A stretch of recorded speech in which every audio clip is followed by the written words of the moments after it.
चलिए जल्दी से एक बार फॉर्मूले सारे पढ़ लें, वायर के और कॉइल के। 5 मिनट मन लगा के सभी फॉर्मूले को पढ़ लें।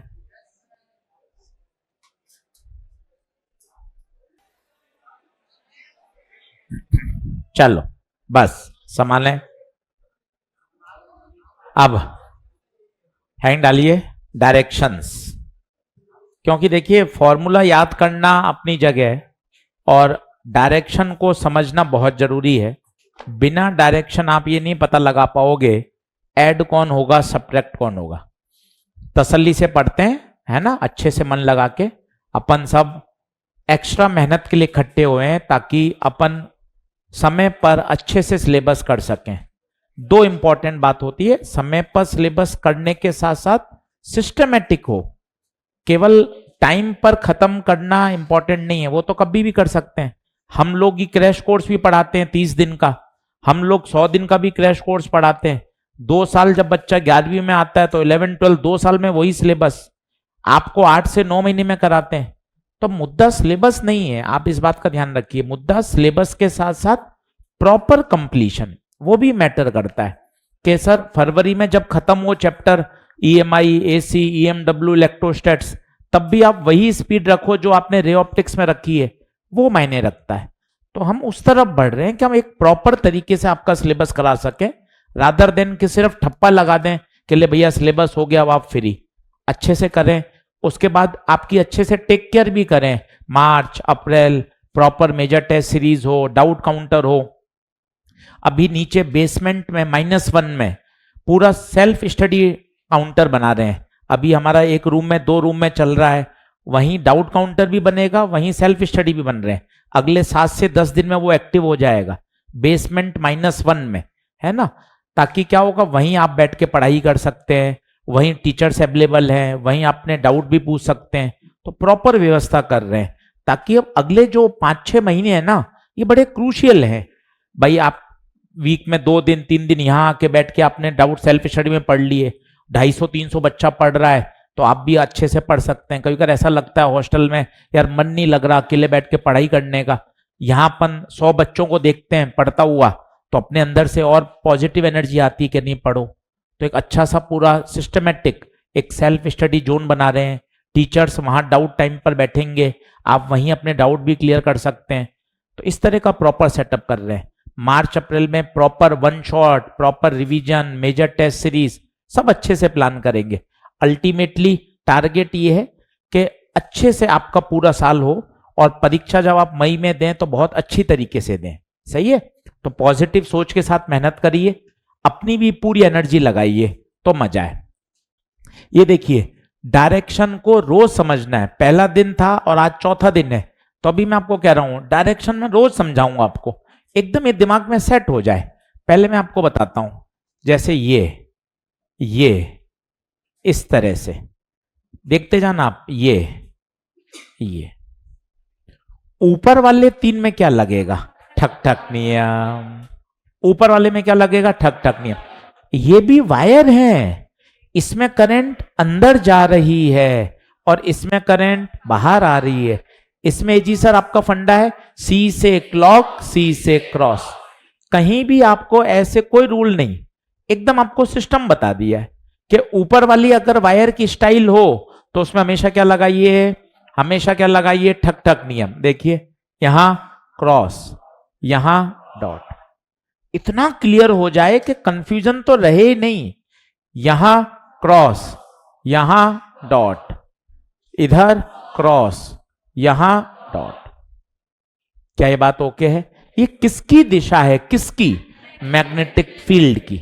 एक एक शब्द बोलिए। मैग्नेटिक फील्ड वेक्टर क्वांटिटी है। Magnetic lines of forces close circular रूप बनाते हैं। अब यहां देखिए क्या होगा, सी से क्रॉस, सी से क्लॉक। मतलब ये जो मैग्नेटिक लाइंस पैदा करेगा वो कैसी करेगा, क्लॉकवाइज। अब गुरुजी मुझे पॉइंट 1 पर मैग्नेटिक फील्ड चाहिए, तो मैं यहां पर क्या खींच दूंगा, टेंजेंट। बताइए क्लॉक है, टेंजेंट कहां जाएगी, आगे। मान लो मुझे 2 पे चाहिए, 2 को मैंने मिलाया, टेंजेंट खींच।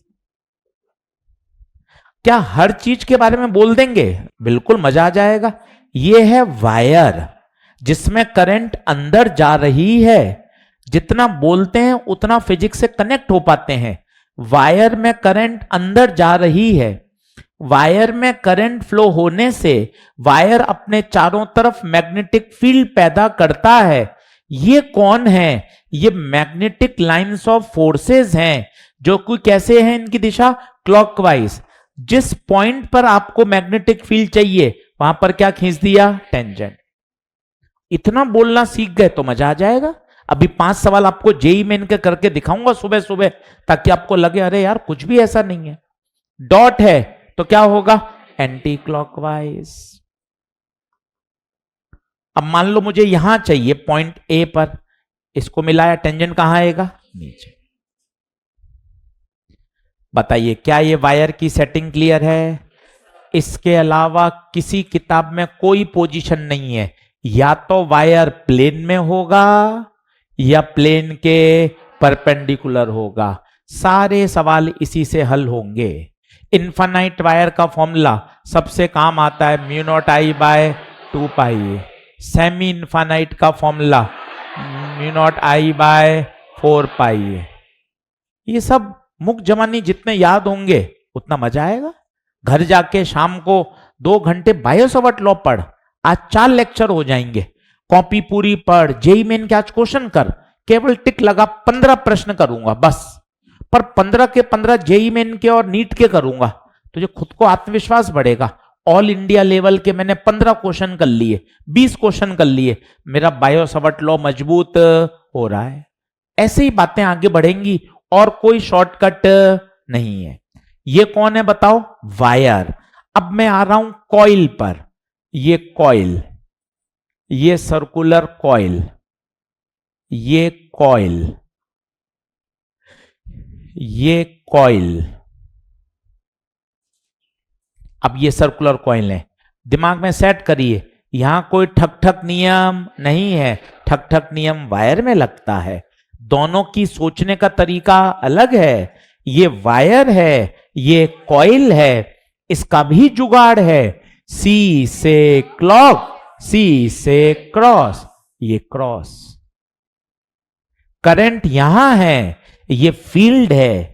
ये करंट है और ये फील्ड है, हर बात का अंतर है। यहां डॉट है तो एंटी क्लॉकवाइज, यहां जुगाड़ नहीं लगेगा, यहां तो नियम लगेगा। राइट हैंड, फिंगर्स को कर्ल करिए in the direction of current. ये हिस्सा आगे है, ये हिस्सा पीछे है, तो ये और पीछे से ऐसा कहां? ऊपर। ये देखिए, ये बी, ये इस तरह से। सर ये ऐसे आप क्या बना रहे हो? ये मैग्नेटिक लाइंस ऑफ फोर्सेस हैं। ये देख सर, ये गोल नहीं बना रही, बना रही हैं, पर अपन ने उसको दिखाया नहीं है। ये देख, ये एनसीईआरटी में डायग्राम दे रखा है, एनसीईआरटी में डायग्राम दे रखा है।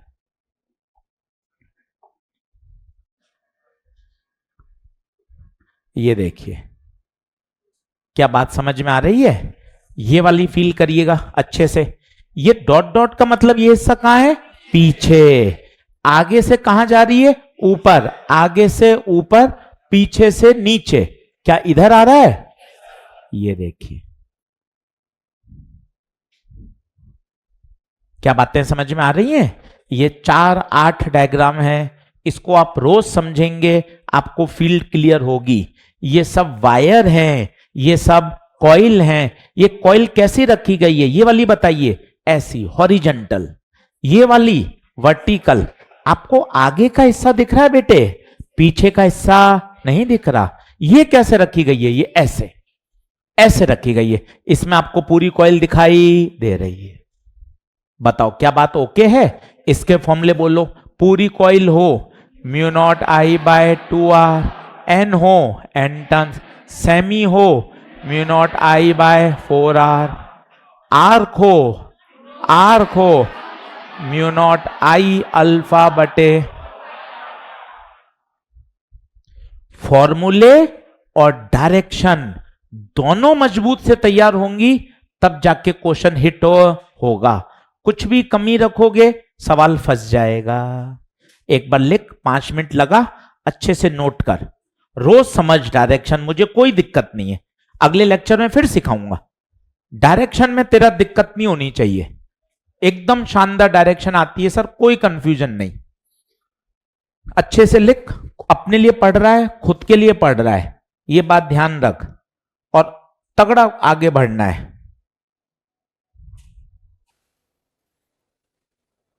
चल अब बातचीत बंद कर, बातचीत करेगा तो फिर एनर्जी खर्च होगी। पढ़ाई में लगाते हैं, मन खुश करते हैं। हाँ जी, एक बार ऑनलाइन वाले बच्चों से बात कर लेता हूं। एक बार यहां देखिए सब लोग, ऑनलाइन वाले बच्चे, सभी मॉड्यूल यहां से डिस्पैच कर दिए गए हैं। जिन लोगों से बात नहीं हो पाई, कॉल नहीं लग पाया, कॉल कनेक्ट ही नहीं हो रहा था, हो सकता है वो कुछ बच गए हों, तो जिन लोगों को रिसीव नहीं हुए हैं, अपना पूरा एड्रेस विद पिन एक बार आप मुझे भेज दीजिएगा, ताकि मैं उसको एक बार चेक करवा लूं। जो आपका नंबर एक्टिव है, आपका रोल नंबर, पूरा सब कुछ मुझे लिख के भेज दीजिए। हमने यहां से सभी बच्चों के डिस्पैच कर दिए, इंग्लिश, हिंदी, सब मॉड्यूल सारे सेट। कुछ बच्चे जिनसे बात ही नहीं हो पा रही, कनेक्ट ही नहीं हो पा रहा नंबर, क्योंकि बिना एड्रेस कंफर्म किए उनको नहीं भेज सकते, इसलिए हो सकता है कुछ बच्चों के नहीं पहुंचे हो। आप एक्टिव अपना नंबर, आपका roll number, address with pin आप मुझे भेज दीजिएगा, मैं उसको क्रॉस चेक करवा के यहां से सेंड करवा दूंगा। अगर ये बात ओके है तो एक बार मुझे बताइए थम्स अप करके। सभी बुक्स मिल गई हैं सर? यस सर, सारे मॉड्यूल रिसीव हो गए हैं। चलो अच्छी बात है। यस सर, रिसीव्ड, मिल गए हैं सर।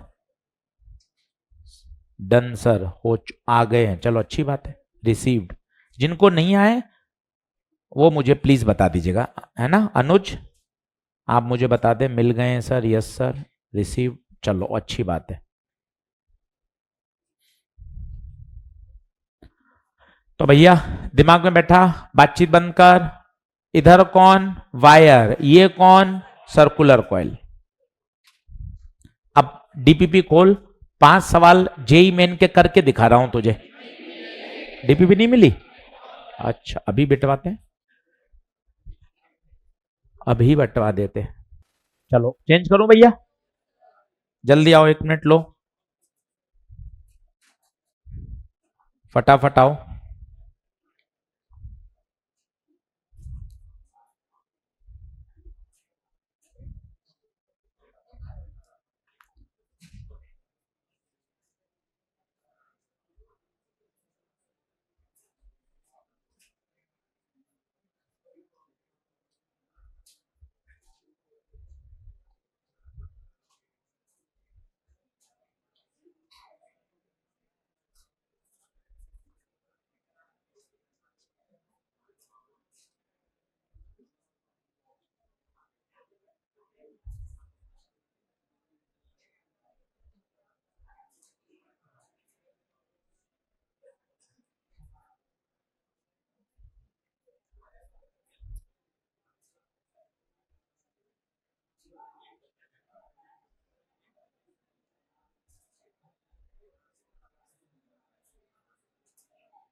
चलो अब ले बातचीत बंद करो, बार बार टोकना पड़ेगा तो समय ज्यादा खर्च हो जाएगा।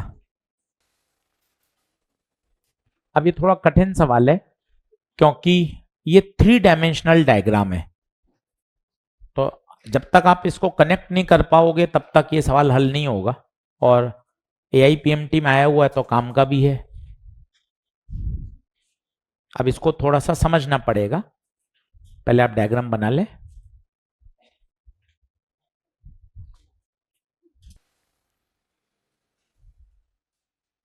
चलो शुरू करूं। आओ, अब पेन पेंसिल छोड़ना, एक बार समझना। सबसे पहले तो ये बताइए कितने टुकड़े हो सकते हैं? 3। ठीक है, पेन पेंसिल छोड़िए, सवाल दमदार है, सीखने का है। 1 2 3, तीनों को पहचानिए पहले। B1 semi infinite. सर अंतर क्या है? भूल गया सर, मैं बता देता हूं। इनफाइनाइट तो दोनों तरफ से होता है, सेमी मतलब एक तरफ से इनफाइनाइट, दूसरे के ठीक सामने। ये भी सेमी इनफाइनाइट है, तो B1 लिख दिया एकदम मस्ती से, सॉल्व नहीं, पहले बातचीत, सेमी इनफाइनाइट। B3 भी semi infinite, B2 semi circular. Semi circular का फॉर्मूला μ0I/4R, और R ही है। सेमी इनफाइनाइट का फॉर्मूला μ0I/4π, A नहीं R। पेन का रंग बदल दिया। A क्या होता था? दूरी, उस बिंदु की दूरी। क्या ये दूरी R ही होगी? क्योंकि रेडियस है तो सब जगह R ही होगी। ये भी सेमी इनफाइनाइट, μ0I/4πR। सारा खेला डायरेक्शन का है, इसलिए मैं आपको रोज डायरेक्शन समझाता हूं और अगले 5 दिन और समझाऊंगा, क्योंकि खेल ही डायरेक्शन का है। फॉर्मूले रटने में कोई रॉकेट साइंस नहीं है। अब देखते हैं, सुनते हैं। सबसे आसान ये है, C से क्लॉकवाइज, C से क्रॉस। क्रॉस का मतलब अंदर, बाहर X है, बाहर Z नहीं है। देख, इसने बदला है, बदमाशी खेली है इसने। बाहर X है, अंदर -X। सेमी सर्कुलर का -I। 3 बार समझाऊंगा, तू चेक कर तुझे कौन सी बार में आता है। ये वाला semi circular, clockwise current, C से क्लॉक, C से क्रॉस। क्रॉस मतलब अंदर, बाहर X तो अंदर -X। हाँ, ये वाली बटवानी, तो बाहर X तो अंदर -X। ये K, ये J, ये I तो अंदर -I। वापस देख, semi circular, clockwise current, C से क्लॉक, C से क्रॉस। क्रॉस मतलब अंदर, बाहर X तो अंदर B2 डंडना डंडन। अब आया B1, इसमें करंट कैसे जा रही है? टेढ़ी नहीं यार, टेढ़ी नहीं है, अंदर है। कैसे? मैं आपको बताता हूं। ये X होता है, ये Y होती है। स्कूल में याद करिए, 9th 10th में मास्टर ने सिखाया था। ये Z, क्या Z टेढ़ी होती है? ना, Z बाहर आ रही है। पर बनाएं कैसे? 2 डायमेंशन में बनाएं कैसे? तो किसी मैथ्स के टीचर ने ऐसे बनाना शुरू किया, फिर वो ही चलने लग गया। पर ये टेढ़ी थोड़ी ना है, ये बाहर आ रही है। दिमाग में बैठा इन बातों को। X Y, इसमें तो कोई समस्या नहीं है, X Y। अब Z कैसे बनाऊं यार? Z कहां है? बाहर आ रहा है। पर बाहर कैसे बनाऊं बोर्ड से? तो किसी मैथ्स के टीचर ने ऐसे रिप्रेजेंट करना शुरू कर दिया, फिर यही चलने लग गया पूरे वर्ल्ड में। अच्छा, ये Z एक्सिस है, ये टेढ़ी नहीं है, टेढ़ी नहीं है, बाहर आ रही है। क्या ये बात दिमाग में बैठती है? तो ये देखिए, ये करंट टेढ़ी नहीं है, करंट कहां जा रही है? अंदर। ये देख तीर का निशान, अंदर। ये करंट कहां रही है? बाहर। ये नहीं सीख पाओगे तो सवाल गड़बड़ है। इसलिए देख, ऊपर लिखा हुआ है 3 डायमेंशन, देखिए लिखा हुआ है। अच्छा क्वेश्चन, सर ने टैगिंग कितनी बढ़िया कर रखी है, पहले ही लिख दिया 3 डायमेंशन, पहले ही लिख दिया। अच्छा क्वेश्चन, इसलिए समझना जरूरी है। आइए इस वाले बात को फिर देखते हैं। बताइए करंट कहां जा रही है? अंदर। अब मैं B1 को यहां बनाता हूं, देखना B1 की चर्चा। सभी लोग बोर्ड पे देखें, लिखा लिखी में छोड़ो। करंट अंदर जा रही है और पॉइंट ये रहा, ये देख, महसूस कर लाला। करंट अंदर, अंदर मतलब क्रॉस, और पॉइंट कहां है, इधर, ये रहा, ये देख। डायरेक्शन में ही फंसेगा। मैं तेरे साथ खड़ा हूं, 10 बार और समझाऊंगा तो चिंता मत करियो। सी से क्रॉस, सी से क्लॉक। सर्कल बनाने के नियम, सर्कल उस बिंदु से गुजरना चाहिए। ये देख क्लॉक, खुद बता टेंजेंट कहां, नीचे। ऊपर के तो नीचे, ये फ्री, ये देख माइनस के। अब B3 की चर्चा करता हूं, B3 की। आज आप बोर्ड पे देखना, परेशान मत होना। B3 की चर्चा, सभी लोग बोर्ड पे देखो, पहले बोलो करंट टेढ़ी आ रही है, नहीं, गलत वाक्य। एजी सर अच्छा बोलो, एजी सर अच्छा बोलो। करंट बाहर आ रही है, बाहर को कैसे बनाऊं, डॉट। धीरे धीरे सर, इतना धीरे क्यों, ताकि समझ में आए, ताकि मेरा फिजिक्स से डर हटे, ताकि मैं घर जाके फिजिक्स पढ़ूं, मैं अपने फिजिक्स को ऊपर ले जाऊं। इसलिए इतना तरीके से प्यार से समझाते हैं, ताकि तू फिजिक्स पढ़े तो फिजिक्स खोलता ही नहीं है घर जाके। इसमें करंट बाहर आ रही है, ये दे डॉट, करंट बाहर आ रही है। बिंदु कहां है बता, बिंदु इधर है या उधर है, जल्दबाजी में गलती मत कर। इस वायर के लेफ्ट में बिंदु है, इस वायर के लेफ्ट में बिंदु है, इस वायर के राइट में बिंदु था, ये देख राइट में वो बनाया। अब बता, dot anti clockwise, anti clockwise, anti anti anti anti. यहां बता टेंजेंट कहां, नीचे। ऊपर के नीचे,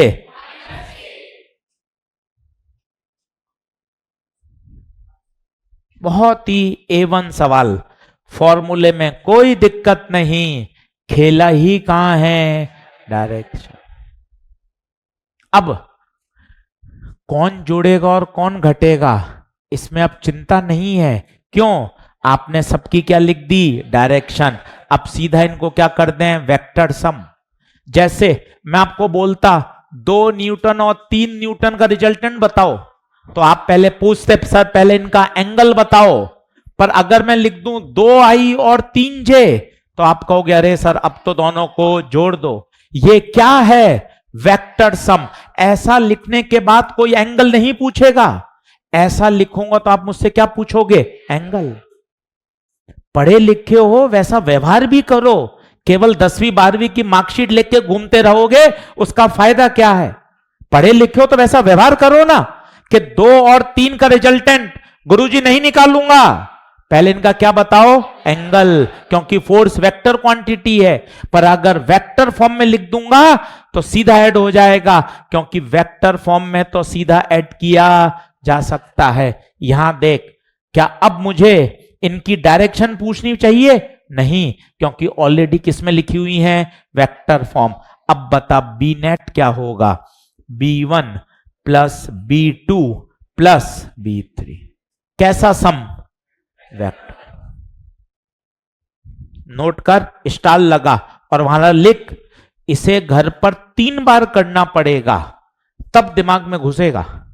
फरवरी मार्च में भी रिवीजन करें तो ये वाक्य वहां लिखा हुआ हो, इसे रफ कॉपी में 2 से 3 बार करना चाहिए।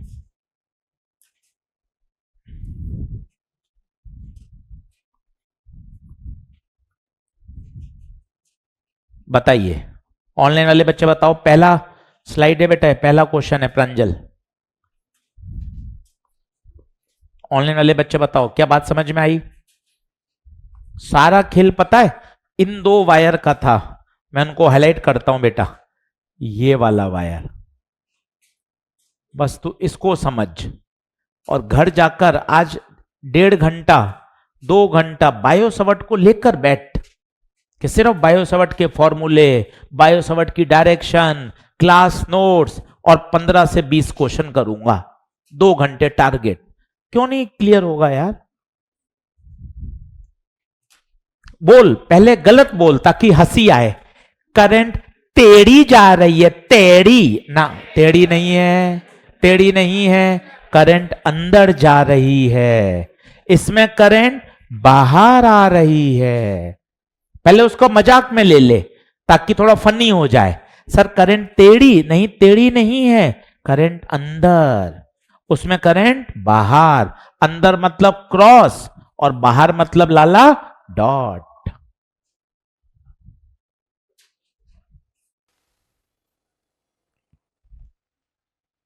अब देख, इसी तरह का सवाल करना नहीं है, सिर्फ देखना है, घर पे इसकी अप्रोच पकड़ेंगे। सवाल नंबर 13, देख के बता क्या इसको निपटा सकता है क्या? जेई एडवांस का प्रश्न है, घबराइए मत।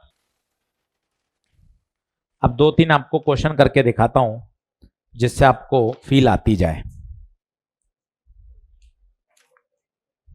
बढ़ूं क्या आगे भैया? चलो देखते जाओ। हो गया, नोट कर लिया? तीनों को लिख देंगे तो आंसर आ जाएगा। ये और ये शायद डबल हो जाएंगे, है ना? तो मैं लिख दूं डायरेक्ट, बी नेट बताओ डबल हो जाएंगे तो mu naught I by 2 pi R हो जाएगा शायद, है ना? और वो तो ऐसे ही रहेगा। देखो मैं सही लिख रहा हूं क्या? वो डबल हो जाएगा तो डबल होते यहां 4 है तो कट जाएगा। देख लो, अब देख लो, डीपीपी आपके सामने है, सारे प्रश्न जेई मेन जेई एडवांस के, ताकि थोड़ा हम लेवल अप कर पाए। और अगर आपने सारे कर लिए और आप 5 दिन में सीख जाओगे सारे करना, आपको खुद को अच्छा महसूस होगा, रे यार अपन और बेहतर सवाल कर पा रहे हैं। डर ऐसे ही हटेगा और कोई इसका शॉर्टकट मेथड नहीं है। चलिए एक कॉन्सेप्ट सिखाता हूं।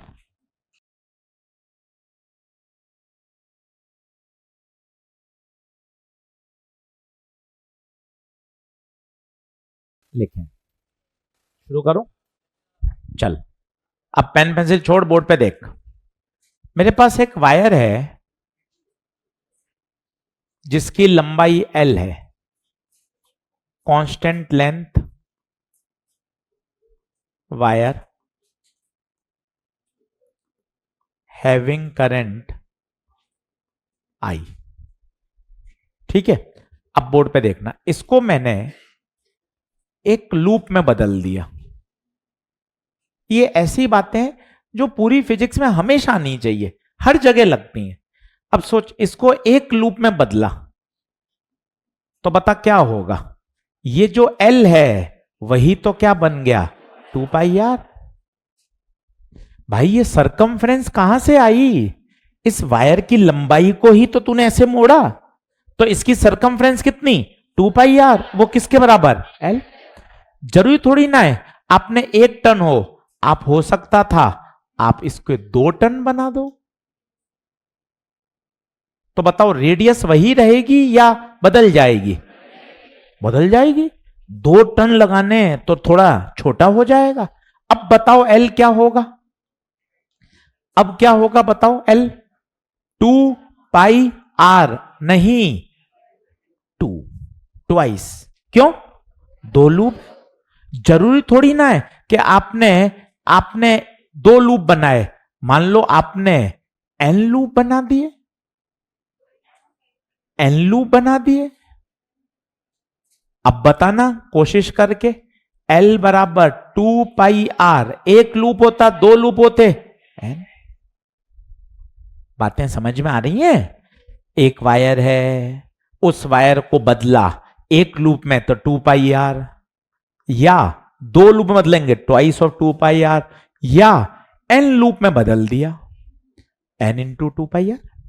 अब मुझे पूछा है इसके मैग्नेटिक फील्ड एट सेंटर बताओ, तो बताओ मैग्नेटिक फील्ड एट सेंटर, क्या ये कॉइल हो गई? तो बताओ कॉइल का formula N mu naught I by 2R। R की वैल्यू, यहां से R की वैल्यू बताओ, L by N 2 pi, R को पुट करो तो B सेंटर बराबर N mu naught I by 2 L upon N 2 pi. अब प्लीज बोर्ड पे देखिए, पेन पेंसिल छोड़िए, बोर्ड पे देखिए।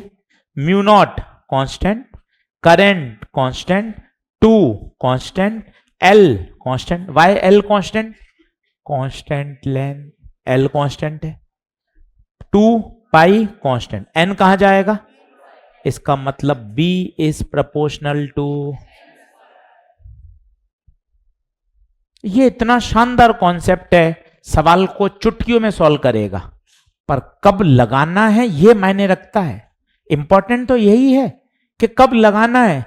कल को मशीन खराब हुई, हमारे फोटोकॉपी जीरोक्स मशीन है, मशीन मैकेनिक को बुलाया, पहले सब लोग लगे रहे जो वहां काम करते हैं पर नहीं कर पाए, मैकेनिक को बुलाया, मैकेनिक ने एक स्क्रू कसा बस और मशीन वापस सही हो गई।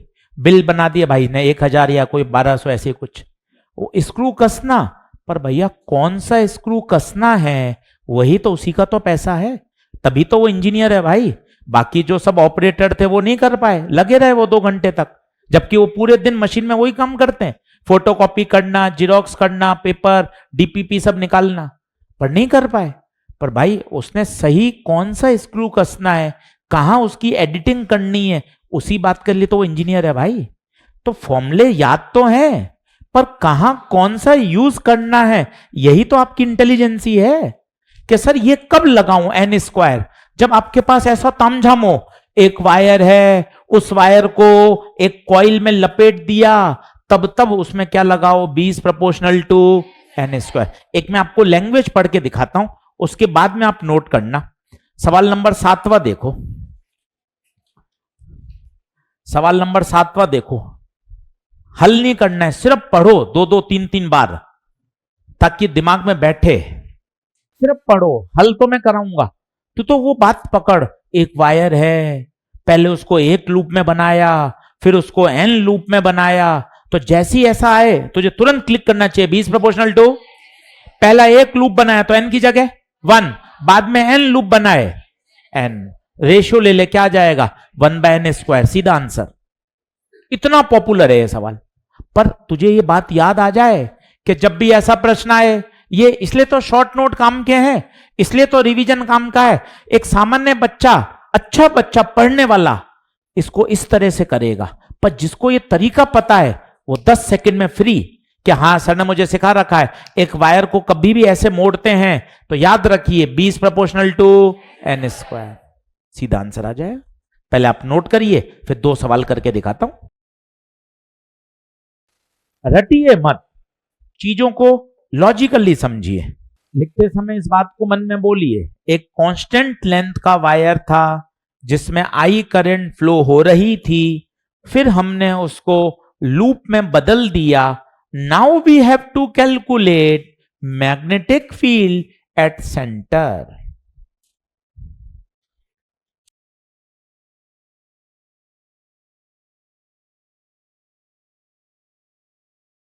अब क्या ये शॉर्ट नोट में जाएगी बात, और यहां शब्द भी जाएंगे। एक कांस्टेंट लेंथ वायर को लूप में बदलना, अब इस तरह के शब्द आते ही तुझे ये बात याद आनी चाहिए। वही पढ़ने का ऑब्जेक्टिव में तो यही होता है, चाहे MBA की तैयारी करो, यूपीएससी की परीक्षा होती है, जहां ऑब्जेक्टिव एग्जाम है, मेंटल एबिलिटी, मैथमेटिक्स, वहां ऐसी बातें समझाई जाती हैं कि क्विक क्लिक किया जाए, और जल्दी जल्दी जितना क्लिक करेगा उतना समय बचता है। अब वही सवाल करके यहीं लिख लो, DPP 1 question number 7 JEE Main 2019, यहीं करके देखो। अच्छा ऑनलाइन अपलोड नहीं हुई है, ठीक है मैं करवा दूंगा बेटा आज, है ना, ऐप में अभी अपलोड करवा देता हूं। मैग्नेटिक की इफेक्ट की DPP अपलोड करवाओ ऐप में, हाँ ठीक। भाई एक बार चेक करो यार, वो तो कह रहे हैं अपलोडेड है, अपलोड है सर, अपलोड है, अपलोड है। अरे तो कौन कह रहा था रे पहले नहीं है, कौन है रे? साकिब भाई डीपीपी अपलोड हो चुकी है भाई। कौन कह रहा था डीपीपी नहीं है सर? ये रोल नंबर कौन है रे? 285। ठीक है अपलोडेड है। ठीक है चलो, आया सवाल हुआ क्या भाई? देख लो डीपीपी 1 7वां सवाल, जेई मेन 2019। अब आप जैसे ही आपने देखा कि भैया कन्वर्ट किया है तो 20 प्रोपोर्शनल टू एन स्क्वायर। पहले केस में बताओ क्या किया है? एक लूप, केवल एक टर्न है, केवल एक टर्न, तो बताओ एन कितना? 1। दूसरे केस में बताओ कितने टर्न? एन टर्न, तो बताओ एन स्क्वायर। रेशियो ले लो।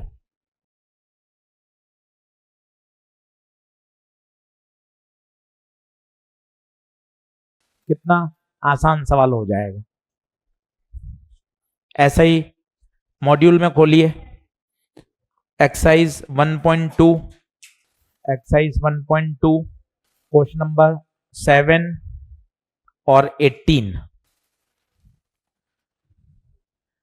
Exercise 1.2 question number 7, exercise 1.2 question number 18। दोनों को स्टार लगा लो। मॉड्यूल रोज लेकर आओ। अब ये पूरा मॉड्यूल ही चलेगा अगले 3 महीने। सारे चैप्टर लिखे हुए इसमें, magnet, magnetism, EMI, AC, EMW. अब ये मॉड्यूल पूरा मॉड्यूल पढ़ेंगे अपन, पूरा का पूरा। रोज लेकर आइए, डेली बैग में फिक्स कर लीजिए, रोज लेकर आना है। यही चलेगा। अब खुद करिए, लैंग्वेज पढ़िए। मेरे कहने पे लैंग्वेज 2-2 बार पढ़ लीजिए ताकि वो भाषा, वो लैंग्वेज दिमाग में सेट हो। 2 बार पढ़ने में नुकसान नहीं है। 7वां और 18वां दोनों करके देख लें।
चल भैया बढ़ो आगे।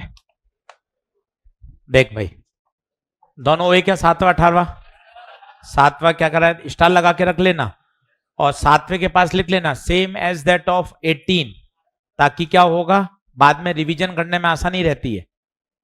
और वही कॉन्सेप्ट भी लिख लो, 5 बार लिख लोगे तो याद हो जाएगा। 20 प्रोपोर्शनल टू एन स्क्वायर।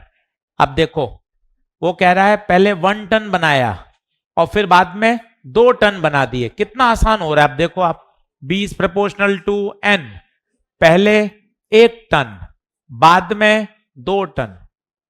आप धीरे धीरे मौखिक करने लग जाओगे सवाल। अरे सर सीधा आंसर 1:4, कुछ भी नहीं करना। 18वां पहले कह रहा है 1 और बाद में कह रहा है 3, तो पहले 1 बाद में 3, तो सीधा बता 1/9। वहां पे पूरी टैगिंग कर। मॉड्यूल लेकर आने का फायदा है क्या? वहां लिख 7 and 18 सेम प्रोफाइल, और वहां कॉन्सेप्ट भी लिख दे ताकि सवाल पढ़ते ही तेरे चमके। 20 proportional to N square, 20 proportional to N square. एकदम सेट कर ले इस बात को। देखिए पेज नंबर आइए 55 पे, पेज नंबर 55 पे आइए।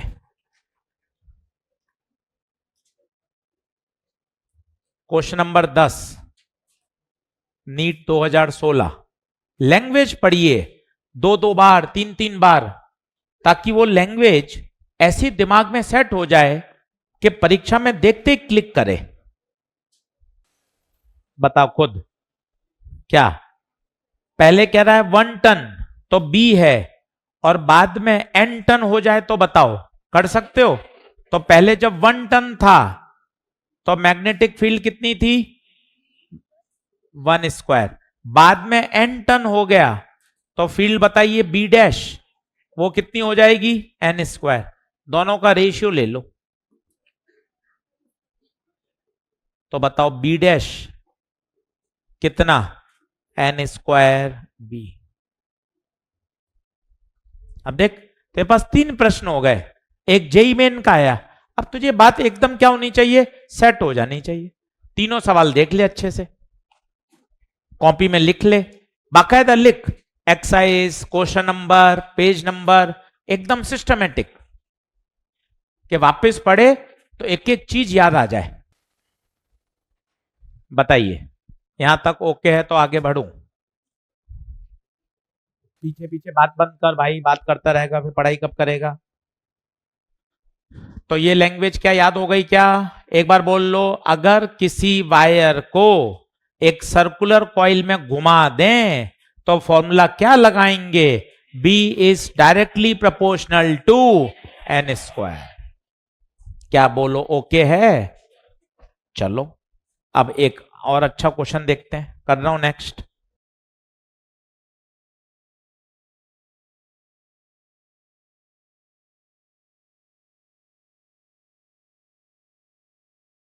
चलो अब बोर्ड पे देखना भाइयों सब, ये भी थोड़ी कठिन बात है।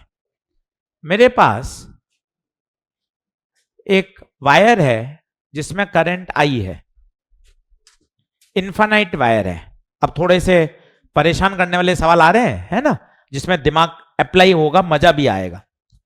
आपको पूछा गया है find magnetic field at point O at a distance D perpendicular to the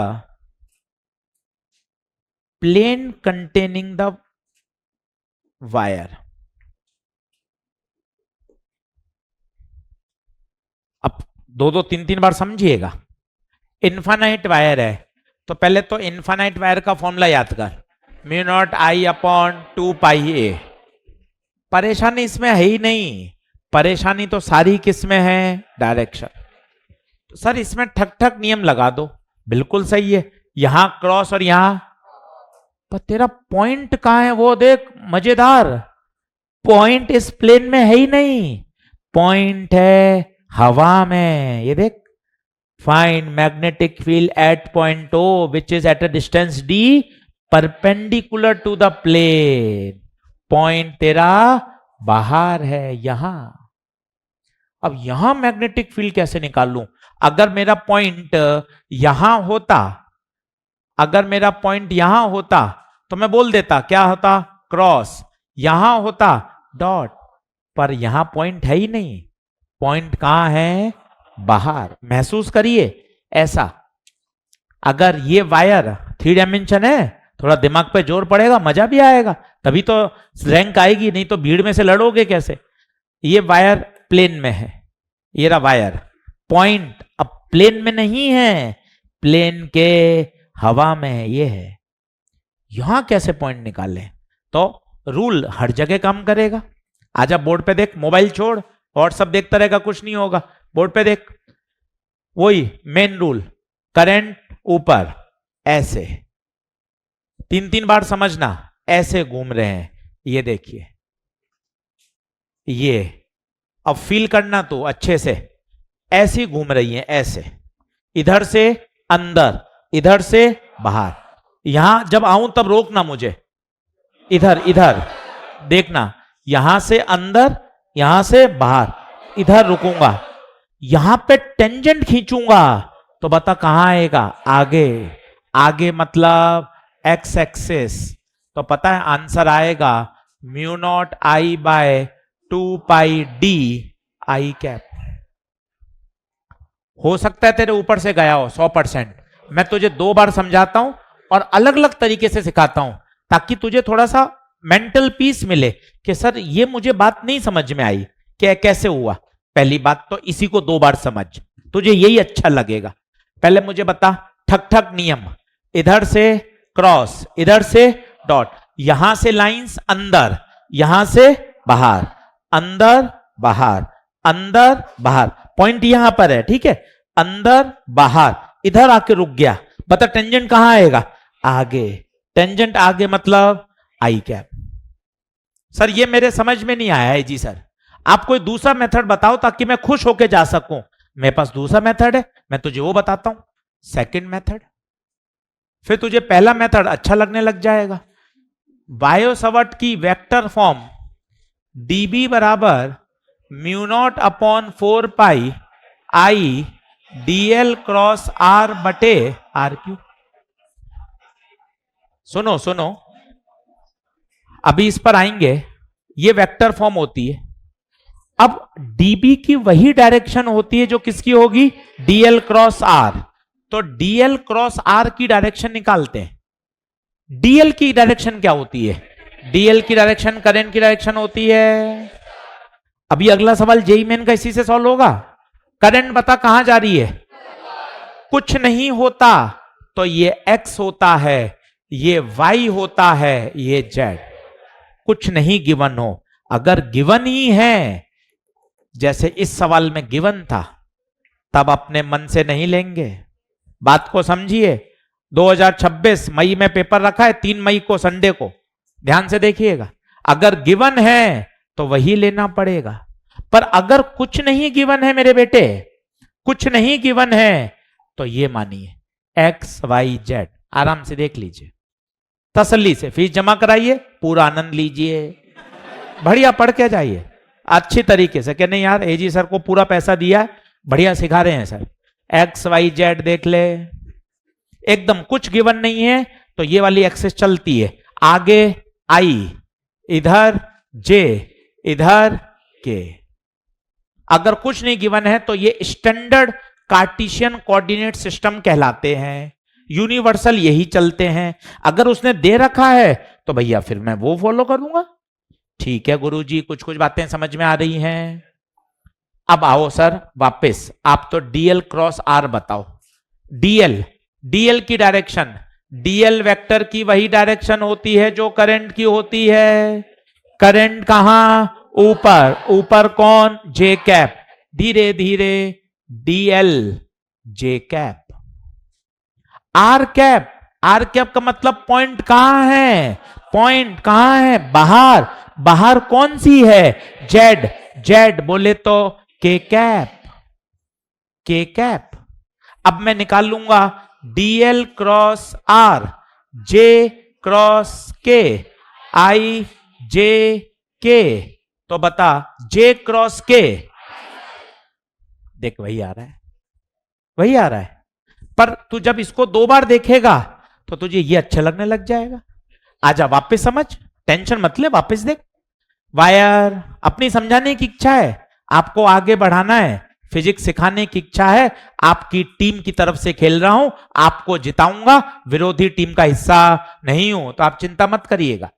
वापस देखें, करंट कहां जा रही है, ऊपर, यहां से ठक ठक क्रॉस, यहां से डॉट, ऐसे घूम रहे हैं इस तरह से। लाइंस यहां अंदर, यहां बाहर, यहां अंदर, यहां बाहर, यहां अंदर, यहां बाहर। इस वाले पॉइंट पे रुकेंगे अपन, ये रुके।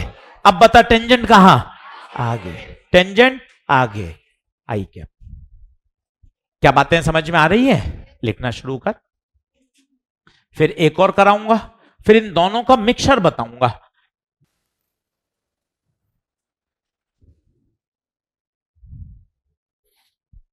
अच्छा सवाल है ये, तभी बात बनेगी। मत मत बात कर, वैसी हवा नहीं लग रही, हालत खराब पड़ी है, करंट कैपेसिटर के फॉर्मूले याद नहीं, तो बात और कर रहा है। मत कर रहे, मत कर, थोड़ी तो शर्म कर। 2026 3 मई को पेपर है, सेक्शन ए में सबसे पहले फिजिक्स दिखाई देगा, फिर याद करेगा इजी सर को। चलो चलो चलो जल्दी आओ। तो वैसे तो ठक ठक नियम से सर्कुलर से आ जाता है, फिर भी ये दूसरा ऑप्शन और है, डीएल क्रॉस आर। ये अगर आपको लग रहा है कि आप कंफ्यूज हो रहे हो, नहीं पकड़ पा रहे हो, तो डीएल क्रॉस आर से भी सही है। डीएल की वही दिशा यहां लिख लो, डीएल वेक्टर की डायरेक्शन। लिखने में क्या दिक्कत है, हमेशा आई के अलोंग। 5 बार लिखा हुआ रहेगा तो बेनिफिट ही देगा, नुकसान तो नहीं देखे जाएगा। मेथड फर्स्ट ही ज्यादा बढ़िया लगता है जब आप सेकंड मेथड बता देते हो तो। वेरी गुड भाई, किसी से भी कल्ले पर करके आ जाना तू। हाँ,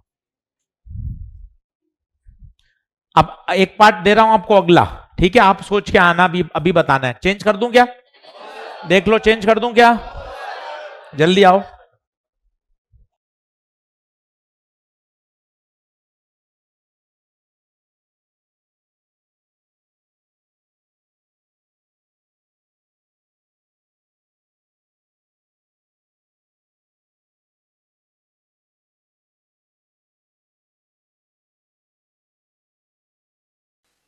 चलो चलो चलो, अब बातचीत बंद हो गई ना, 5 मिनट मजे कर लिए। अब क्या फिर लगातार बात करते रहोगे तो फिर क्या सीरियसनेस खत्म होती है। 2 मिनट कर लिया, ठीक है? पढ़ाई पे वापस।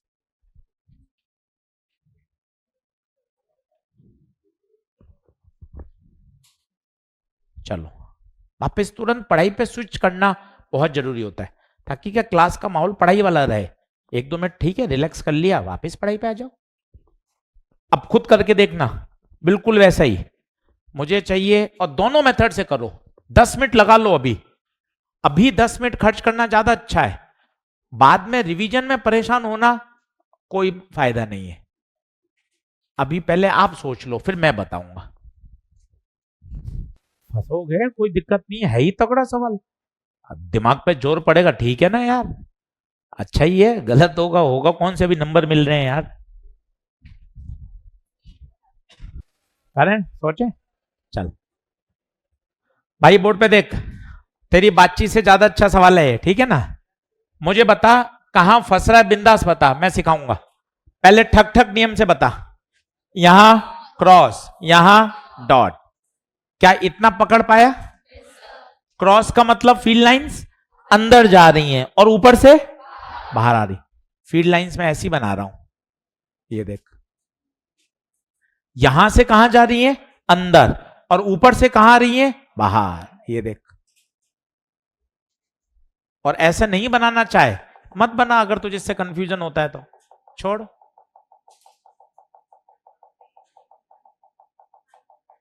चल, यहां से अंदर, ऊपर से बाहर, अपना पॉइंट यहां पर है, अंदर बाहर, अंदर बाहर, यहां रुकूंगा, ठीक है? अंदर बाहर, यहां रुकूं। बता टेंजेंट कहां? नीचे। कठिन तो मैं एग्री कर रहा हूं भाई, पर तू समझने के लिए भी तो आ। तू भी तो अपना हाथ ऊपर खींच, नहीं खींचेगा हाथ तो कैसे आएगा? यहां से अंदर, यहां से बाहर, अंदर बाहर, अंदर बाहर। अब इस पॉइंट पे रुकना है, ये अंदर ये बाहर। अब यहां रुकूंगा तो टेंजेंट कहां जाएगा? ऊपर y है तो नीचे।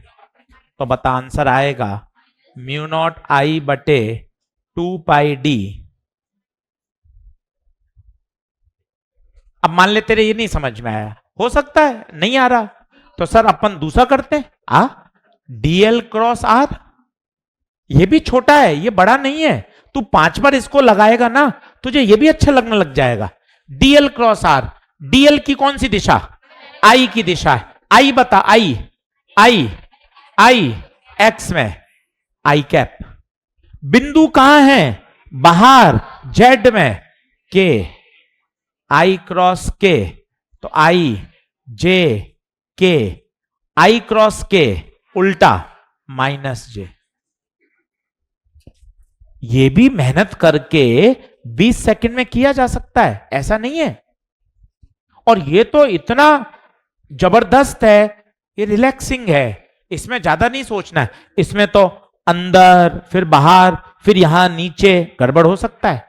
ये बहुत बढ़िया है। DL cross R. बता क्या ये बात ओके है? अच्छे से देख ले। कई बच्चे लेफ्ट हैंड लगा रहे हैं। भैया लेफ्ट हैंड कुछ नहीं है, ये तो बहुत आगे आएगा, ये भी कोई रूल नहीं है। जो चल रहा है वो लगाइए। कोई भी रूल लेफ्ट हैंड का मैं आपको सिखाऊंगा ही नहीं, सारे राइट हैंड के सिखाऊंगा ताकि कंफ्यूजन ना हो। इसलिए कुछ लेफ्ट हैंड कुछ मत करिए, जो सटीक है उसको फॉलो करिए। DL cross R. बोलो क्या बात ओके?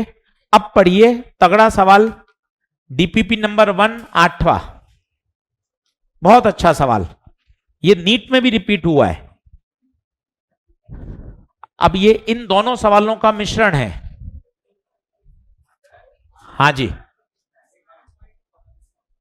क्या पॉइंट ओ कहां लिया? पॉइंट ये रहा हवा में। Magnetic flat point O perpendicular to the plane continue, इस प्लेन के बाहर ऐसे, ये है पॉइंट ओ। पीछे भी ले सकते हो तो ये डायरेक्शन बदल जाएगी, उससे कोई फर्क नहीं पड़ेगा। क्योंकि ऑप्शन में अभी जब सवाल करोगे ना तो इसका मैग्नीट्यूड पूछेगा, तो आप आगे लो या पीछे लो, यहां प्लस माइनस का अंतर आएगा बस, मैग्नीट्यूड में कोई फर्क नहीं पड़ेगा। सही है? अभी देखो, अब सवाल पढ़ो, क्वेश्चन नंबर 8वां। स्टार लगा के रखो, ये सारे कठिन सवाल हैं। 8वां, दो बार पढ़ना। Two identical wire A O B and C O D, A O B and C O D, C O D. बहुत ही प्यारा सवाल। Are right angle to each other, A O B carrying current I1, COD carrying current I2, magnetic field at point lying at a distance D from O in a direction perpendicular to the plane of wire। पता है point कहां है? बताइए point कहां है? Point कहां है बताइए? हवा में। चलो, क्या ये पिछले दोनों सवाल का मिश्रण नहीं हो गया? सोच के बताओ, सोच के बताओ। वायर, वायर COD मेरा पहला क्वेश्चन है, और वायर AOB मेरा दूसरा क्वेश्चन है। ये देख लो, सीधा ये करा था आपको कठिन लगता। ये देखो, पहले वायर मैंने ऐसा लिया, फिर मैंने वायर ऐसा लिया, और भाई ने यहां दोनों वायर एक साथ लगा दिए। अच्छे से सवाल पढ़िए, स्टार लगाइए, कठिन प्रश्नों में है ये। अब बताओ पहले क्वेश्चन का आंसर क्या आया था मेरा? म्यू नॉट आई अपॉन 2πd आई कैप। B2 क्या आया था? B2 mu naught I bye 2πd minus जे। ये I1 और ये I2, तो B net B1 plus B2, तो म्यू नॉट I1 बटे 2πd आई, म्यू नॉट I2 बटे 2πd माइनस जे। कॉमन ले लो, म्यू नॉट बटे 2πd I1 आई और I2 माइनस जे। पर उसने मैग्नीट्यूड पूछा है। अब 11वीं कक्षा में जाना पड़ेगा, बहुत छोटे बच्चों को सिखाते थे। मैग्नीट्यूड याद हो किसी को तो बताओ, कैसे निकालते थे? याद है? अंडर रूट ऑफ आई के कॉफिशिएंट का स्क्वायर I1 स्क्वायर, जे के कॉफिशिएंट का स्क्वायर I2 के स्क्वायर I2।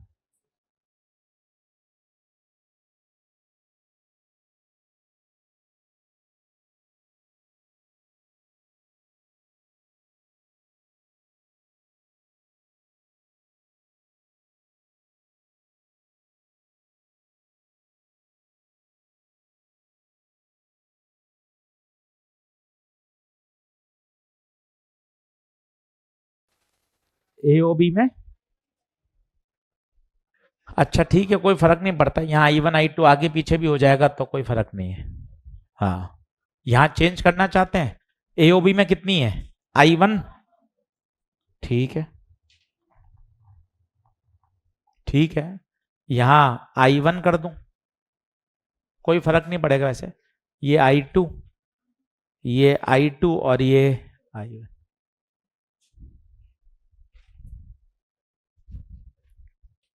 बहुत ही तगड़ा सवाल, नीट में भी आया, जेई मेन में भी आया। तेज बोलिए। हाँ, लॉन्ग वायर हो लिखा हुआ होगा, नहीं लिखा हुआ तो ठीक है, इन्फानाइट, कुछ भी मेंशन नहीं होता तो इन्फानाइट, इन्फानाइट वायर। अब यही सवाल आप मॉड्यूल में भी पढ़ लें, पेज नंबर 54 पर, क्वेश्चन नंबर 3, नीट में भी आया है। बोलो, सेम प्रश्न आया है,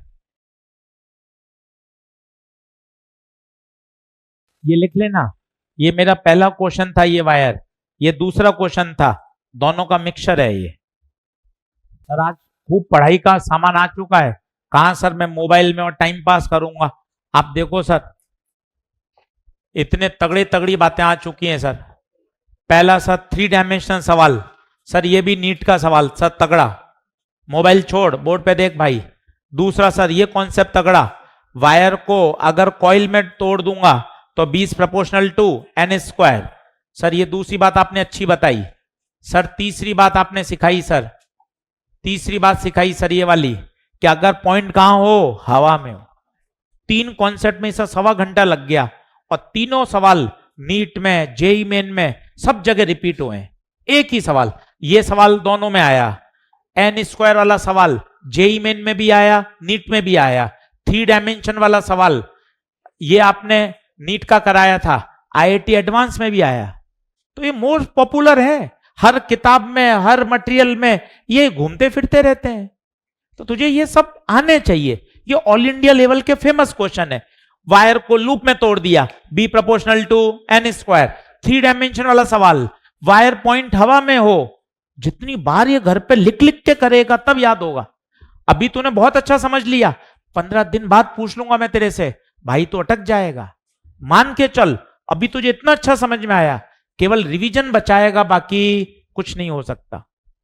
इसलिए थोड़ा सा बात को समझने का प्रयास करो। चलो अगले 2 सवाल लिखो, अगले 2 सवाल लिखो, कुछ लिखना था क्या उसमें?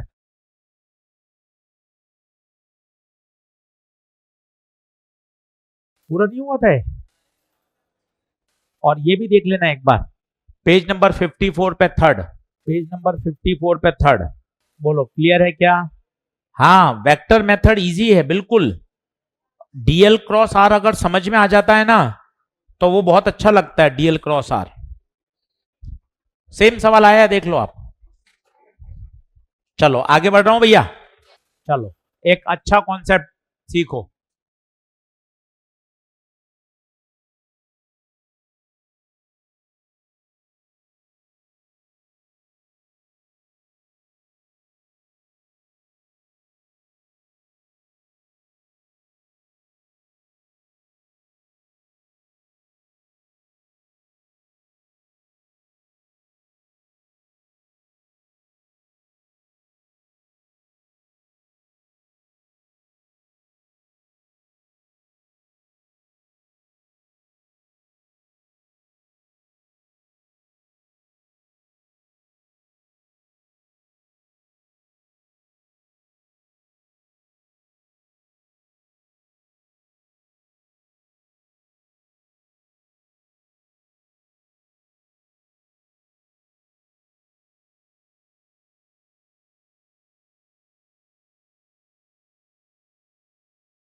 ये भी एक बढ़िया कॉन्सेप्ट है, इसको भी अपन समझते हैं, डिराइव करके देखते हैं, काफी ये पॉपुलर है और काफी पूछा जाता है।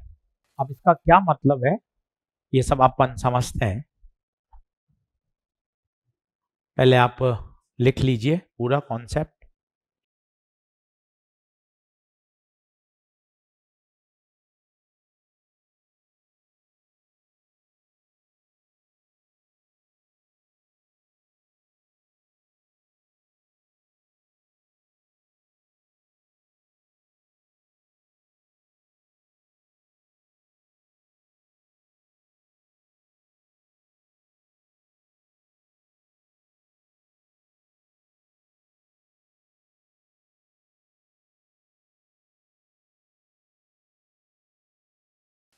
पूरा डिराइव करके भी देखेंगे, क्योंकि डेरिवेशन में भी काफी बात आपको सीखने को मिलेंगी।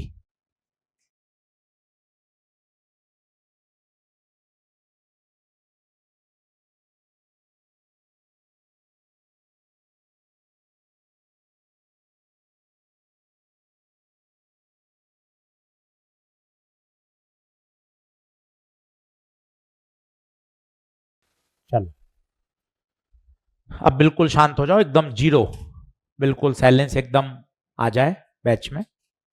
सारे फोटो बनाए। सवाल बहुत अच्छा है ये। कह रहा है अगर किसी पॉलीगन में करंट डिवाइड होती है तो सेंटर के मैग्नेटिक फील्ड हमेशा पॉलीगन के कारण जीरो होती है। क्या होता है इसका मतलब, वो अपन समझते हैं। सारी फोटो बना लें, इसको डिराइव करेंगे, 15-20 मिनट खर्च होंगे, फिर वहां से जेई के अच्छे अच्छे प्रश्न बनेंगे, नीट के अच्छे अच्छे क्वेश्चन बनेंगे, फिर उनको देखेंगे।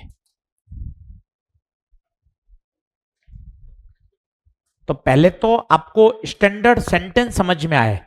If a current is divided, सभी लोग बोर्ड पे देखें, एक बार पेन पेंसिल छोड़ें, बचा हुआ बाद में लिखना।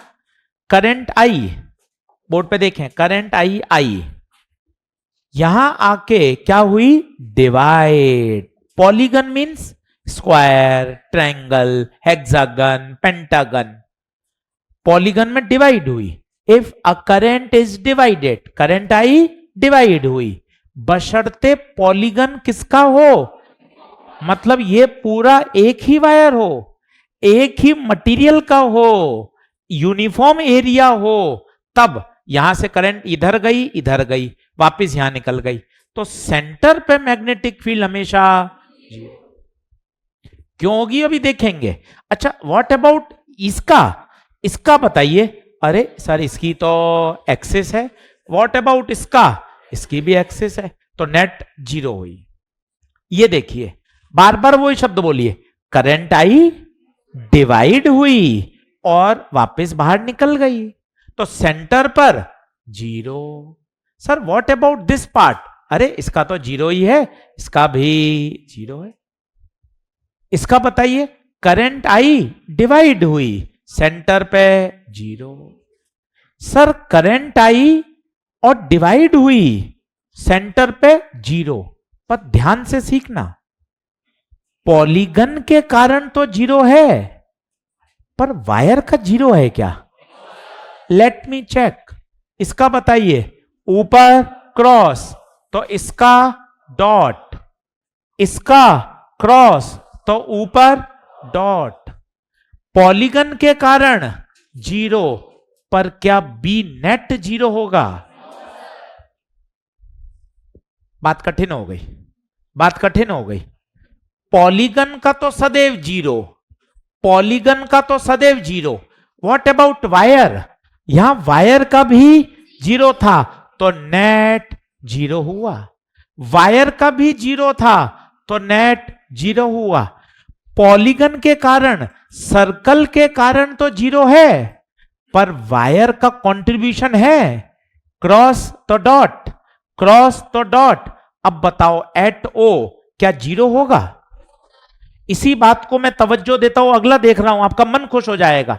करंट आई डिस्ट्रीब्यूट हुई, बिल्कुल, due to square, due to square zero. अब इस वायर का देखना मजा आएगा, क्रॉस, इधर क्रॉस तो ऊपर, भाई वायर का है, पर वायर का अपोजिट दिशा में है। अब बताइए नेट कितना, कुछ कुछ बातें समझ में आ रही है? आइए ये वाला देखिए, ये देखिए, करंट आई कितने भागों में डिवाइड हुई? A current is divided into regular shape polygon. तो पॉलीगन का कंट्रीब्यूशन 0। आप फोकस करिए वायर पर, इनका कंट्रीब्यूशन, इसका भी, तो बताइए नेट 0। क्या कुछ कुछ बातें समझ में आ रही है? पर यही मैं चित्र और बनाता हूं, देखना आप, यही चित्र और बनाता हूं, मजे आएंगे। ये ऊपर थिक वायर, नीचे थिन वायर। अब बताइए, सीखना बात कठिन है। करंट इज डिवाइडेड, हां गुरुजी डिवाइड हुई। अच्छा, वायर का कंट्रीब्यूशन, वायर का, व्हाट अबाउट पॉलीगन? क्यों? आपने कहा था wire should be made up of uniform area, ऊपर थिक है, नीचे, अब 0 नहीं होगा। कभी कभार वायर एक जैसा है पर ऊपर कॉपर का है, नीचे सिल्वर का है, अब बताइए क्या होगा? अब बताइए, अभी भी नॉन जीरो। ये देख शब्द कितने सुंदर हैं। Material should be, area should be. आधी अधूरी जानकारी तो मरवा देगी। सिर्फ तू ये याद कर लेगा, सेंटर पे 0 होता है, गलत हो जाएगा। सेंटर पे 0 होने के लिए मटेरियल एक जैसा होना, एरिया एक जैसा होना, फिर पॉलीगन का 0, वायर का कंट्रीब्यूशन भी चेक होना। यहां बता, क्या वायर का कंट्रीब्यूशन ऐड हो रहा है क्या? डॉट डॉट ऐड हो रहे हैं, इसलिए यहां पे आंसर 0। यहां वायर का कंट्रीब्यूशन है पर अपोजिट दिशा में है, तो नेट कितना हो गया? 0। पहले तू तसल्ली से लिख, बात कठिन है। अब मैं इसको डिराइव करके दिखाता हूं। जब तुझे पता चले मटेरियल सेम क्यों जरूरी है, एरिया सेम क्यों जरूरी है, फिर मैं तुझे डिराइव करके दिखाऊंगा। इस वाले में, इस वाले में करंट क्या जाएगा? हाँ, तो प्रूफ करूंगा ना इसको। अलग अलग जाने के बाद भी 0 होगा। यहां अलग जाएगा और यहां अलग जाएगा, बिल्कुल। अभी प्रूफ करके बताऊंगा। बताइए क्या अगला डायग्राम दिखाऊं?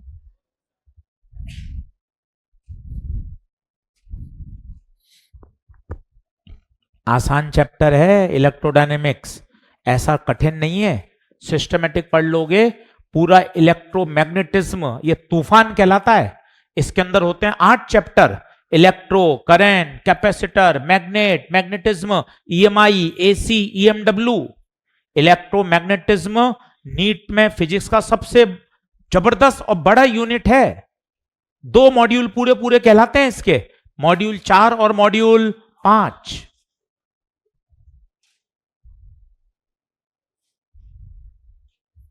नेक्स्ट स्लाइड कर रहा हूं भैया, तो शब्द बोलो, थोड़ा गुनगुनाओ।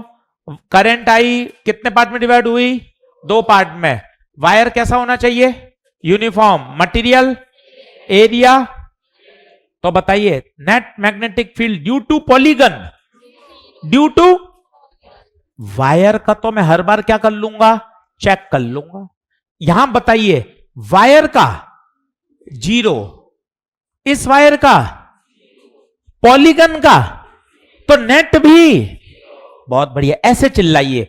इस वायर का 0, इस वायर का, पॉलीगन का, कुल 0। यहां वायर के हैं, अच्छा वाक्य, इंडिविजुअल वायर का मैग्नेटिक फील्ड है, बट दोनों की फील्ड अपोजिट दिशा में है, दैट्स वाई नेट 0। यहां इंडिविजुअल वायर का है बट सेम डायरेक्शन में है, तो कैंसिल नहीं होगा, ऐड हो जाएगा। यस और नो?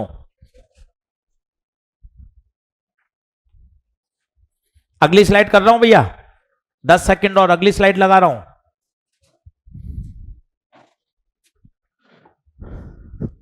ये देख, वायर का 0 है पर ऊपर वाला वायर थिक है, थिक का मतलब समझता है क्या, वायर का एरिया ज्यादा।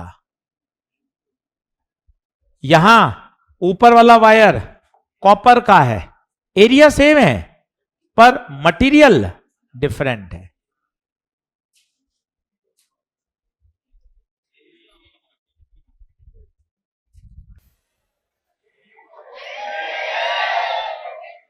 बहुत बढ़िया। अभी क्लास के बाद मैं 1 घंटा रुक जाऊंगा, फिर मजे ले लेना। हाँ, बढ़ो।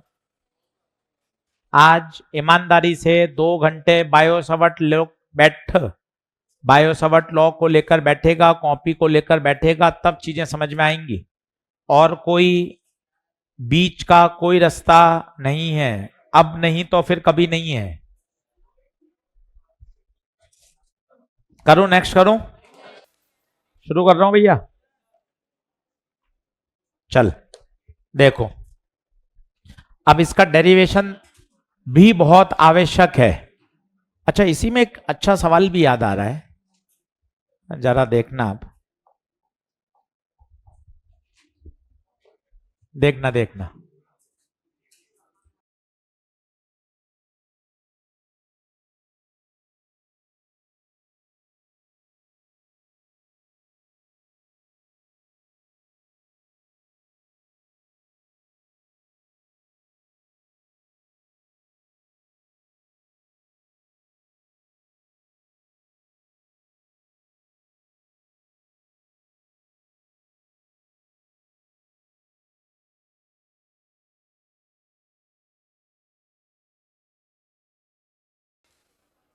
हाँ जी, सोच के बताना, ये भी एक बढ़िया जेई मेन का पुराना सवाल।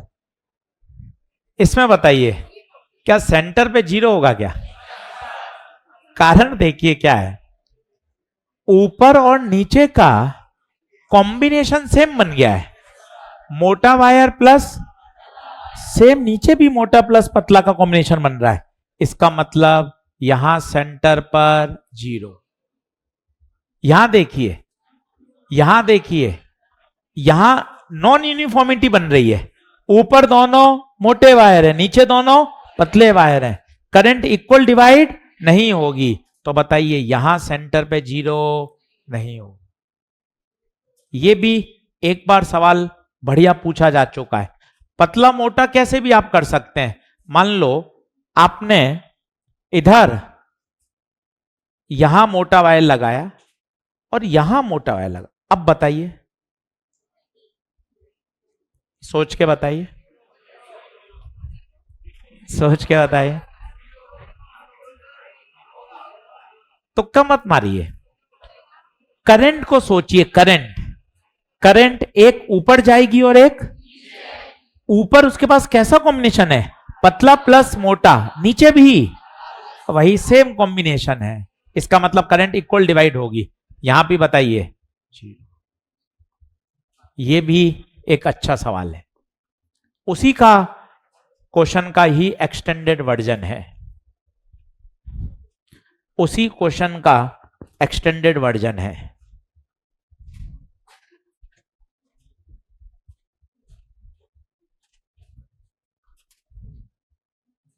हाँ, यूनिफॉर्म का मतलब होता है एरिया, यूनिफॉर्म मतलब पूरा वायर एक जैसा है, पूरा वायर पतला तो पतला, थिक, एरिया हर जगह सेम, उसे कहते हैं यूनिफॉर्म एरिया।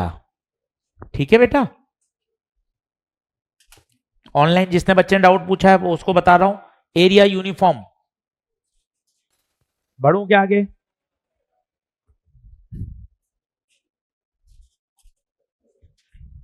अच्छा, वायर का कंट्रीब्यूशन, वायर का सभी जगह, वायर का तो सभी जगह 0 है क्योंकि एक्सिस हो रही है।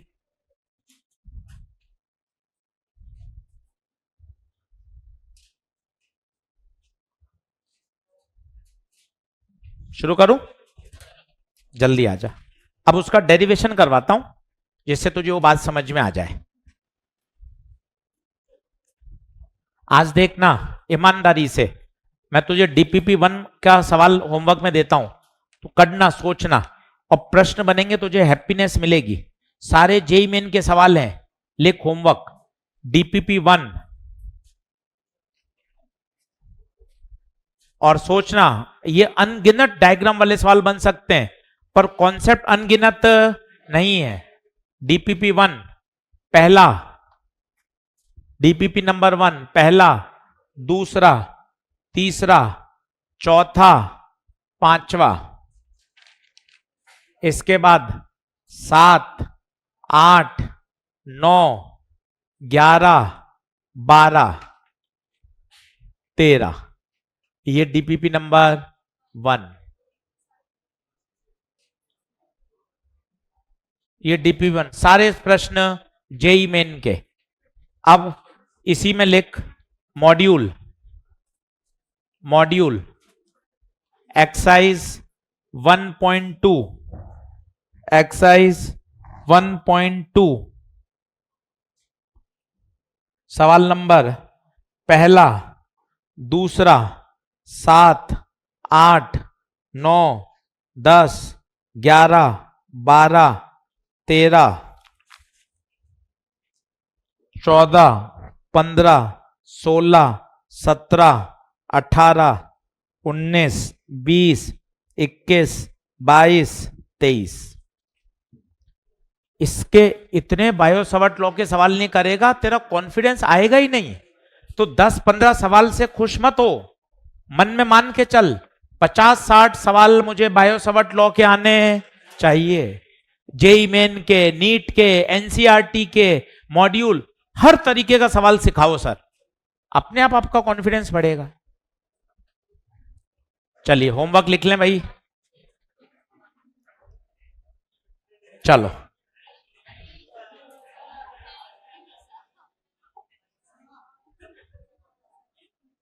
लिखो डेरिवेशन।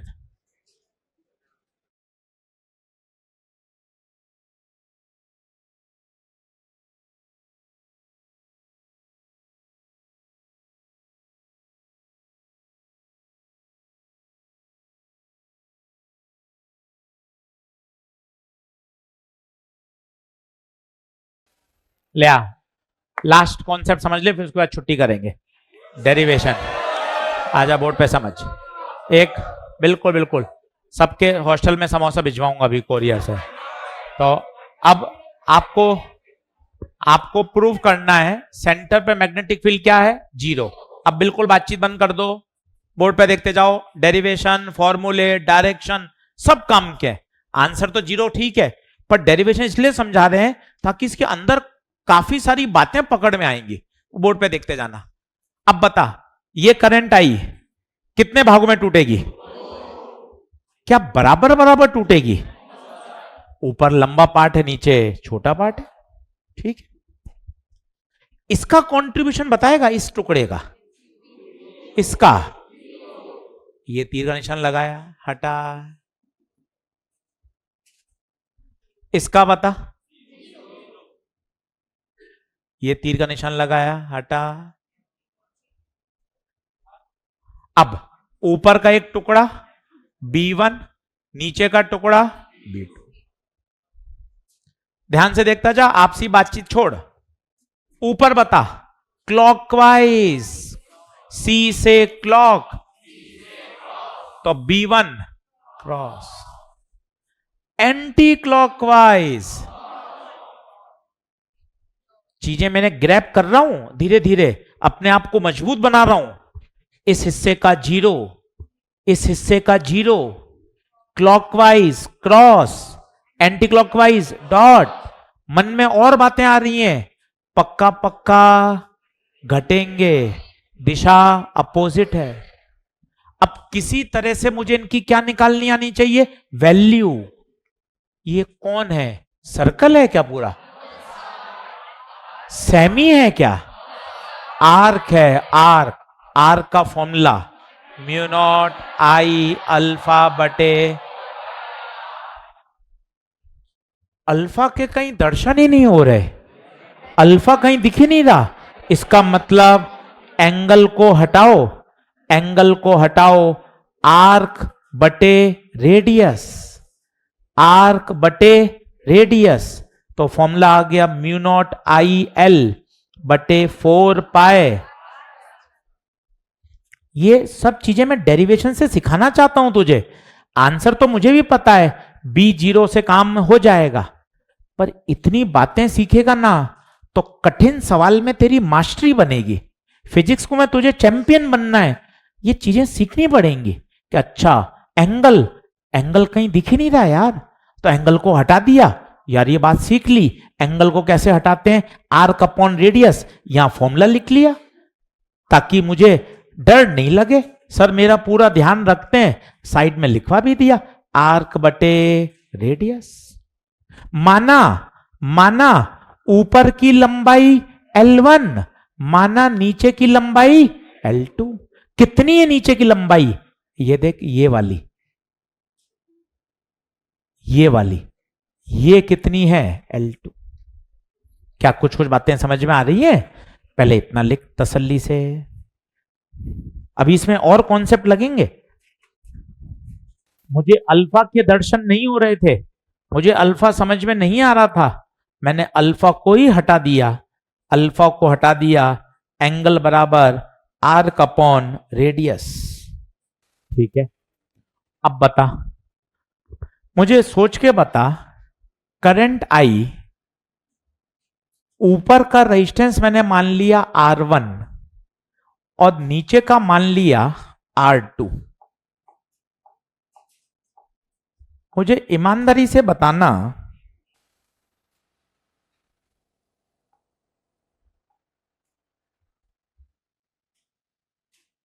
ये देख, ध्यान से देख, ये करंट आई, ऊपर एक रास्ता, उसका रेजिस्टेंस मान लिया R1, नीचे का R2, ऊपर गई I1, नीचे गई। एक नजर बता, तू करंट इलेक्ट्रिसिटी पढ़ा हुआ है, ये दोनों किस में?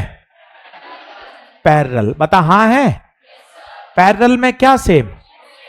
बोल हाँ है, मतलब ऊपर का वोल्टेज नीचे का वोल्टेज V बराबर बोल IR, ऊपर करंट I1, नीचे I2। अभी मजे आएंगे देखना, R की जगह फॉर्मूला बोल रो L बटे A, वापिस बोलना रो L बटे A। आंखें बड़ी करके देख, मैंने A को सेम रखा, यूनिफॉर्म वायर, मैंने रो सेम रखा, मटेरियल सेम, पर लंबाई सेम नहीं है। ऊपर की लंबाई अलग है और नीचे की लंबाई। सर ये तीनों कॉन्सेप्ट पे टिक लगवा दो, आजा, कितने मैंने सिस्टमेटिक लिखे हैं। दोनों रेजिस्टेंस, पैरेलल में वोल्टेज V बराबर R बराबर रो L बाय, कितनी सारी बातें याद आ गई करंट की, धमाधम। रो से रो, A से I1 L1 बराबर, ये भी काम आता है कभी कभार। ये लगाई मैंने करंट इलेक्ट्रिसिटी। अब बता, ऊपर के टुकड़े की मैग्नेटिक फील्ड चिल्लाना, ये रहा फॉर्मूला, बोल म्यू नॉट I नहीं I1, L नहीं 4 पाए R। R1 R2 तो होगी नहीं, रेडियस तो सेम है। B2 बता, म्यू नॉट I2 L2 बटे 4 पाए R स्क्वायर। बता घटेंगे या जुड़ेंगे? B1 माइनस B2, एकदम आनंद आने वाला है। म्यू नॉट बटे 4 पाए R स्क्वायर बाहर, अंदर I1 माइनस, भैया ध्यान से देख, I1 L1 और I2 L2 तो दोनों बराबर हैं, और सोच अगर ये दोनों बराबर हैं तो सब्ट्रैक्ट के बाद कितने? चूंकि सिंस I1 L1 बराबर I1 L1 बराबर I2 L2। अब तुझे समझ में आ रहा है एरिया क्यों सेम होना जरूरी है। अगर एरिया सेम नहीं हुआ तो I1 L1 और I2 L2 बराबर, तो फिर ये टर्म कैंसिल नहीं होगी। अगर रो और रो बराबर नहीं हुए तो फिर ये टर्म कैंसिल नहीं होगी। तो I1 L1 I2 L2 बराबर, तो बता बी नेट कितना? 0। तो पूरी बात बोल, सेंटर पे 0 कब? जब wire should be uniform wire should be same material का होना चाहिए। डेरिवेशन कोई नहीं पूछा, मुझे पता है, पर मैं ये बातें नहीं सिखाऊंगा तो मैं ये बात कैसे आपको जस्टिफाई कर पाऊंगा? एरिया सेम होना जरूरी है, मटेरियल सेम होना जरूरी है। रो क्यों कटा? रो क्यों कटा? मटेरियल सेम है। एरिया क्यों कटा? यूनिफॉर्म वायर है। पन्ने पलट लीजिए, 4 कॉन्सेप्ट ही सिखाए हैं और आप देखें चारों ही काम के हैं। एक 3 डायमेंशन वाला सवाल समझाया, गिनती से कॉन्सेप्ट गिन के जाइए। एक 3 डायमेंशन सिखाया, एक सिखाया वायर को लूप में बदलना, 20 प्रोपोर्शनल टू n स्क्वायर, तीसरा सिखाया पॉइंट हवा में होना और चौथा सिखाया रेगुलर पॉलीगन। केवल 4 कॉन्सेप्ट, चारों पे खूब सारे सवाल, जेई में नीट में आए हुए प्रश्न, केवल 4 कॉन्सेप्ट आपको तैयार करने हैं और पुराना रिवाइज करना है। होमवर्क दे दिया है सभी को। अगले लेक्चर में बायो-सवर्ट लॉ को खत्म करेंगे। बायो-सवर्ट लॉ से सवाल आता ही आता है। इसके साथ अगला है एम्पियर्स लॉ। चलिए, सभी का धन्यवाद। घर जाके पढ़ाई जरूर करिएगा। बस बस ऐसे आवाज अच्छा नहीं लगता। अभी देखो, पकड़ में आओगे तो जितनी आवाज निकाली उतनी बार तो सॉरी बोलना पड़ेगा। फिर ऐसा लगेगा अरे यार आवाज ही गाय को निकाल ली, सर सॉरी। फिर कैबिन के बाहर खड़ा हूं, सर 7 दिन के लिए बाहर निकाल रहे हैं, फिर बार बार एप्लीकेशन लिख रहा हूं, फिर मन में ऐसा अरे यार इतनी तो आवाज में मजे नहीं आए हैं, सर ने पूरा और परेशान कर दिया। 7 दिन निकाल रहे हैं, फिर एप्लीकेशन लिख रहा हूं, फिर पापा से बात करवा रहा हूं, सर मान ही नहीं रहे हैं, और मामला गड़बड़ हो जाता है। तो फिर सारी कैसेट दिमाग में घूम जाती है, अरे ऐसा क्या ही चिल्लाया है यार, क्या मतलब 7, 10 दिन 15 दिन में मामला गड़बड़ हो गया। चलिए, सभी को धन्यवाद।